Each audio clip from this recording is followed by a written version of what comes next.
একটা ভয় দেখানো বা এরকম কিছু? আমি এসব ভয় পাই না। হুমায়ুন কবির আল্লাহকে ছাড়া কোনো মুখ্যমন্ত্রী, কোনো প্রধানমন্ত্রী, কোনো রাষ্ট্রনায়ক কাউকে ভয় পায় না। হুমায়ুন কবিরের মৃত্যু একদিন হবে, বিএসএফ গুলি করে মারলে মেরে দিবে, চলে যাব শহীদ হয়ে। এখানে কেউ এসে মাথা কেটে নেবো বলছে, কেটে নিয়ে যাক না, দেখি কতটা মাথা কাটতে আসে।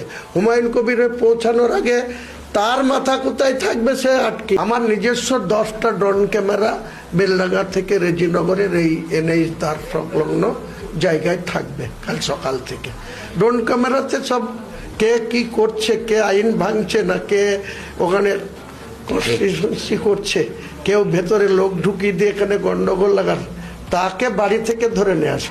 এবার হুমায়ুন কবিরকে সরাসরি হুমকি দেওয়া হলো মাথা কেটে নেওয়ার। উত্তরে হুমায়ুন কবির বলেছেন, কারা তো ক্ষমতা আছে আসুক না, এসে মাথা কেটে নিয়ে যাক। এবং তিনি বলেন তার নিজস্ব 10টি ড্রোন ক্যামেরা বেলডাঙ্গা থেকে রেজিনগর পর্যন্ত বিস্তৃত থাকবে। এখন আমি আপনাদের সামনে আরো কিছু ফুটেজ তুলে ধরছি। তৃণমূল কংগ্রেস আমাকে সাসপেন্ড করেছেন জনাব ফিয়াদ হাকিম, কলকাতার মেয়র এবং আরবান ডিপার্টমেন্টের মন্ত্রী।